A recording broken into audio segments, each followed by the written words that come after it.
भक्तों, हर हर महादेव। रामायण पाठक्रम में आइए चौपाइयों का गायन करें, उनका भावार्थ समझें। पिछले भाग में हमने गाया कि परशुराम जी प्रभु श्री रामचंद्र जी कहते हैं कि आज हमने दया के कारण काफ़ी दुख पाया और इस बालक का संहार नहीं कर पाया। इस फरसे के रहते यह भूप जो है, यह भूप किशोर जो है राजकुमार जीवित है। आइए उसी क्रम में हम चौपाइयों का गायन करें और उनका भावार्थ समझें। बहई न हाथू दहरिस छाती, भाक उठार कुंठित निपघाती, भयऊ बामी विधि फिरेऊ सुभाऊ, मोरे हृदय कृपा कसिकाऊ। परशुराम जी प्रभु श्री रामचंद्र से कहते हैं कि आज मेरे स्वभाव के विपरीत हो रहा है। मैं कभी दया नहीं करता, पर आज दया दिखा रहा हूँ। हाथ नहीं चलता और क्रोध से छाती जल रही है।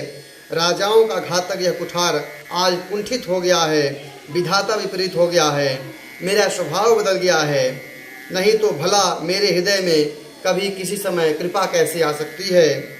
आजू दया दुख दुसह सुहावा, सुनि सौमित्र बिहसी सिरुनावा, बाऊ कृपा मुँह रति अनुकूला, बोलत बचन झरत जनु फूला।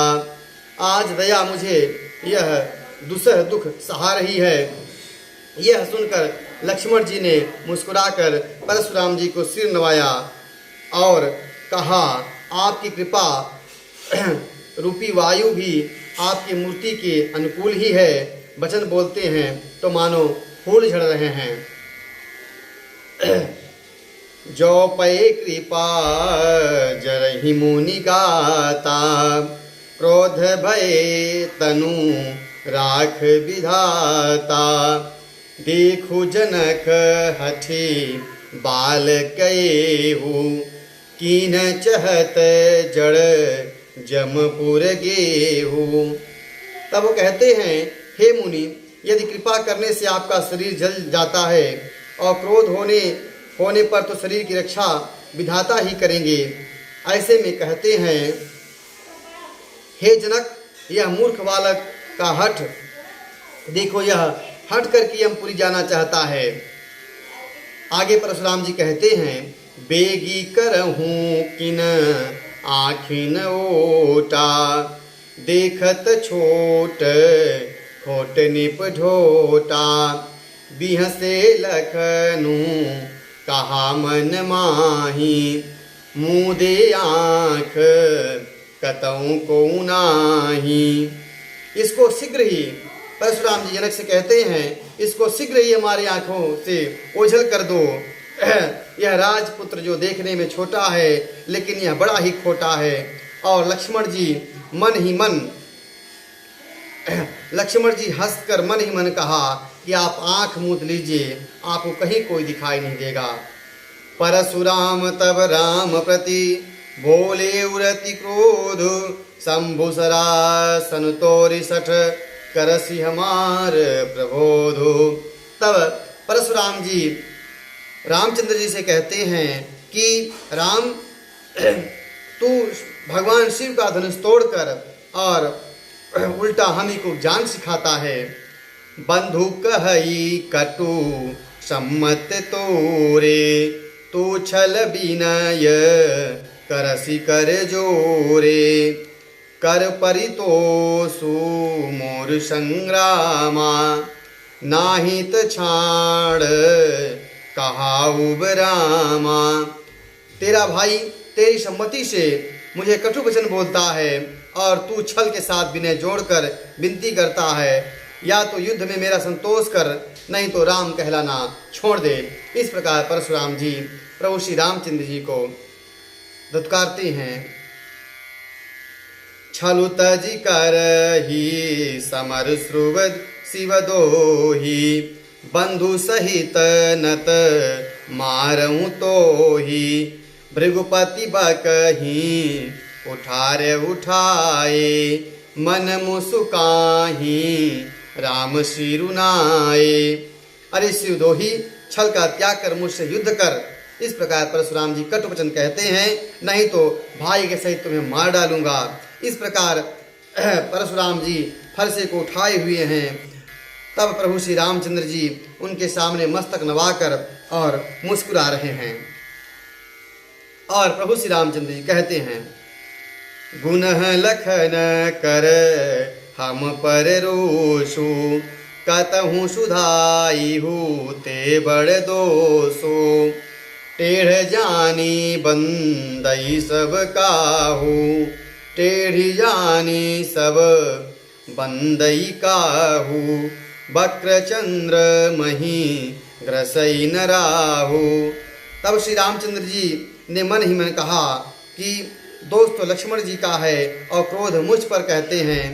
कहीं कहीं सीधेपन का बड़ा दोष लगता है, सीधापन होना भी ठीक नहीं रहता है। टेढ़ा जानकर सब लोग किसी की भी वंदना करते हैं और टेढ़े चंद्रमा को भी राहु कभी गसता नहीं है। पूर्णिमा को ही अक्सर चंद्रग्रहण होता है। राम कहेऊ ऋषि तजिय मुनीसा, करे कुठार आगे यह सीसा, जो ऋषि जाई जही ऋषि जाई, करिय सोई स्वामी, मोहि जानिय आपन अनुगामी। तब श्री रामचंद्र जी ने मुनि परशुराम जी से कहते हैं कि हे मुनीश्वर, क्रोध छोड़िए, आपके हाथ में कुठार है और मेरा यह सिर आगे है। जिस प्रकार आप क्रोध जाए, हे स्वामी वह कीजिए, मुझे अपना अनुचर दास जानिए। प्रभु सेवक ही समरुकस, तजहु विप्र बर रोसु, वेश विलोके कहसि कछु, बालक हूँ नहीं दोष।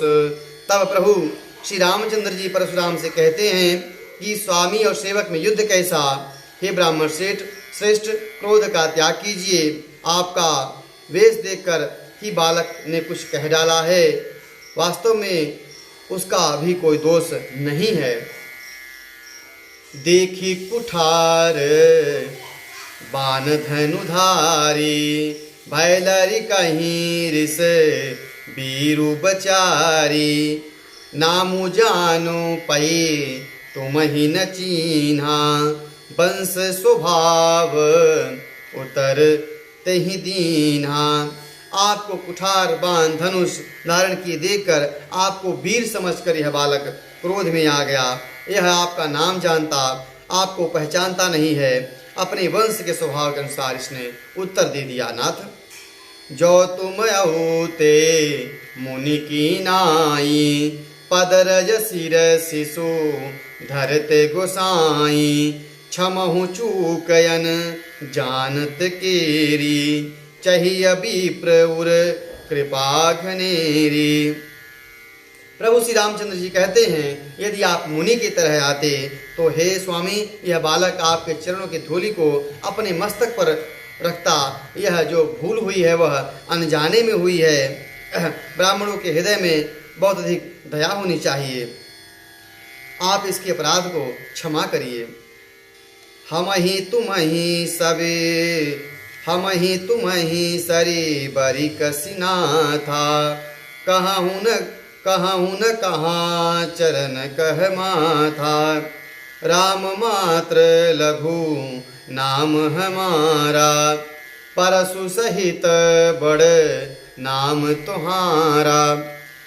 श्री रामचंद्र जी कहते हैं, हे नाथ, हमारी आपकी बराबरी कैसे, कहिए ना, कहाँ चरण और कहाँ मस्तक, कहाँ मेरा नाम मात्र मेरा छोटा सा नाम और आपका परशु सहित बड़ा नाम है।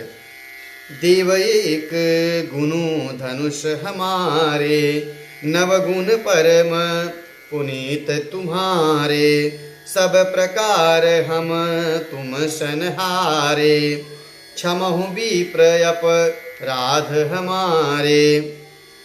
हे देव, हमारे तो एक ही गुण है धनुष, और आप में परम पवित्र कई गुण हैं। सम, दम, तप, शौच, क्षमा, सरलता, ज्ञान, विज्ञान, आस्तिकता, आपके 9 गुण हैं।